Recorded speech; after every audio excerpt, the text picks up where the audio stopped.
Hello, G fans. This is Damien for Universe G. And recently, some 5 new clips were released for the new Godzilla movie that are very interesting, and I want to talk about that. And also, I want to talk about the Japanese and our supposed fat Godzilla. What is going on with that?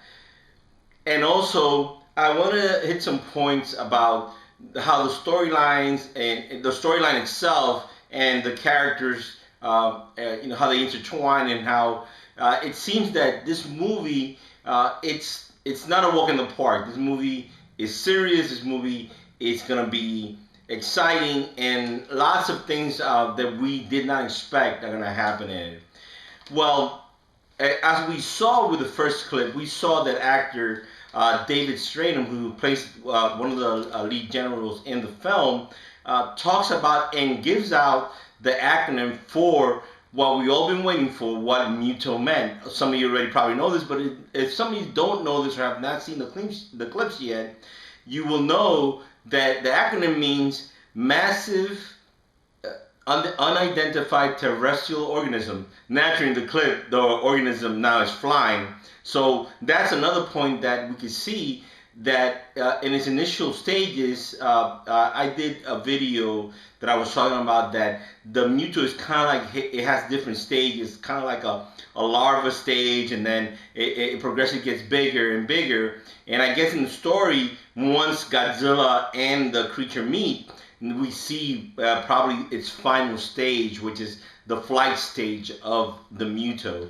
So a lot of stuff is getting cleared up now, and this is very exciting, I think, because before I continue, some people have been complaining that earlier, we weren't getting enough media, or in other words, enough marketing done with the media for Godzilla, to promote the film. Now the film is getting in full gear, and we're seeing the legendary Warner doing a great job, I think, with the promotion of the film and in the advertisements and all that has been put out. Now, naturally, we got to keep in mind that I think the problem is that a lot in the community think that our community, which is the Godzilla community, the ones that are the big fans of Godzilla, we are really a small community, and I think people forget that sometimes. What they're trying to bring on board is other fans. It's trying to bring new fans, trying to bring other people to come see the movies at the theaters. And keep in mind, I think that this movie will be even more successful if it becomes a worldwide success. And I think by doing these kinds of clips that connect people with the storyline, we get to see, people get to see what the film's about and understand it. They didn't know about Godzilla. In other words, they didn't know about the canon of Godzilla. They understand what this story is about and relating it to the 1954 version, which many have seen, not just regular Godzilla followers. Other people that are not really big Godzilla followers that like monster films have seen the movie. So I think that's a good point that we got to keep in mind, that this marketing is not just only for us. This marketing is also for the general public at large.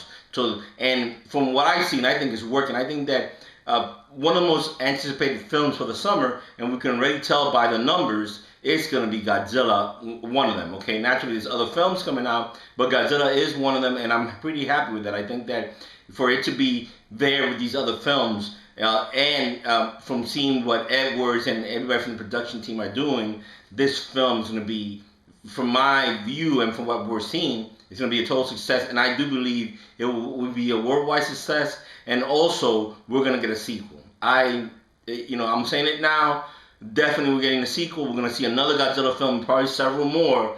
I think people are really starting to like these kinds of films, and we already saw what Pacific Rim brought to the table. So this new Godzilla film will definitely be, I think, the start of a new decade of Godzilla films, which we might get several. Now, continuing on with the next clip, we talked about David Strathairn in the first clip. And now in clip 2, we see Juliette, the scene with Juliette Binoche and her scene in a nuclear power plant, where actually Cranston also worked with his wife, Juliette Binoche, which is the wife in the storyline.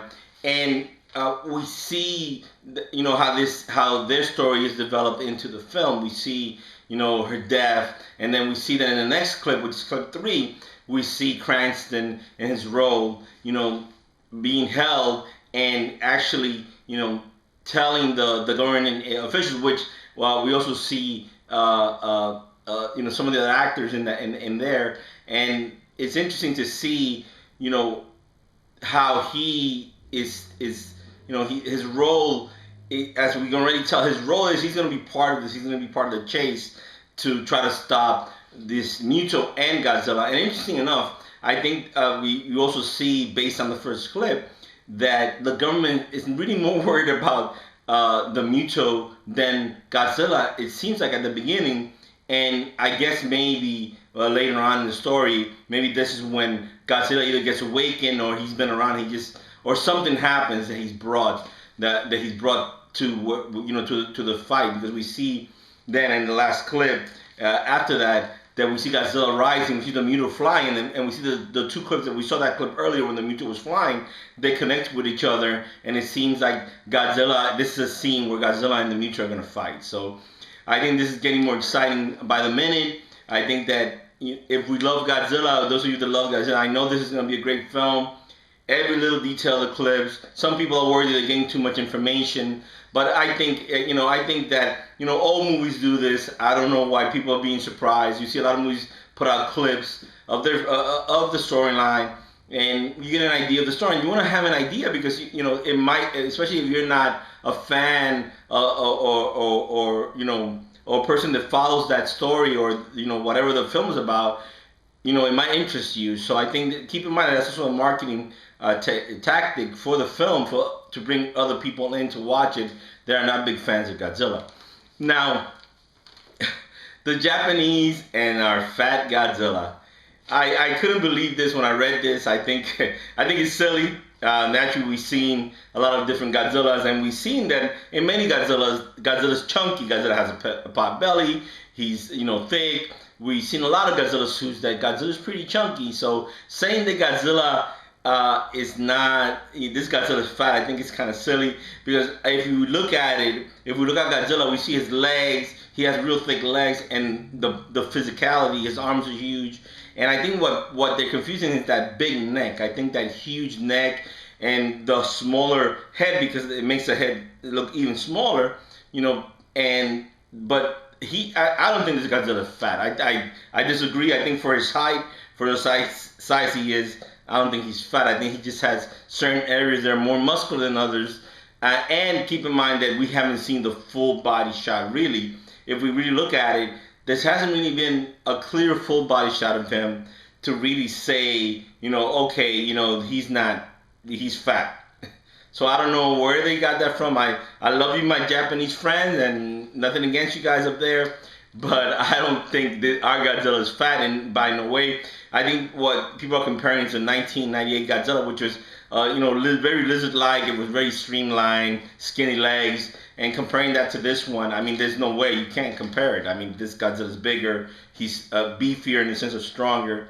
And I think that we have a great Godzilla. It was amazing to see that fifth clip when he rises from the building. And one thing I want to talk about, because I was talking about this with a friend of mine, actually online on Facebook, about CG, CG and its use in films. And I think that here it seems to be applied very well, because if you look at Godzilla, he looks, oh my God, he looks badass. He looks tough. He looks mean. There's a grace to him, the way he moves. There's a lot of things that I think you couldn't convey with a suit, especially in the facial expressions that you could like this. Also, we keep in mind, look at the roar, how his throat vibrates. There's a lot of things that it would have been more difficult to do with suitmation. Naturally, you could have combined both if you wanted to and add those things. But I think in this case, I love the CG. I think it's going to be great to use it. It's been a long time coming. With the advances in CG, I think we can create a lot of great things. And maybe in the future, we could add a little bit of animatronics. We could, combine them both. Who knows what's going to happen? We have a lot to work with. If this story goes great and the idea grows, and you could add more to the story, there's there's so much canon of Godzilla that we can add to the sequels, that we have a lot of amazing possibilities that really excite me and should excite everybody else. Because definitely, this movie, mark my word, will get sequels. There's no way this movie will not get a sequel. Like, just from seeing what's happening, and I know that on May 16th, I'm gonna sit in that chair and I'm gonna be squirming like a little kid for joy watching this film as it rolls down for 2 hours and 16 minutes. All right. Thank you for watching. This is Dame for Universe G. See you next time.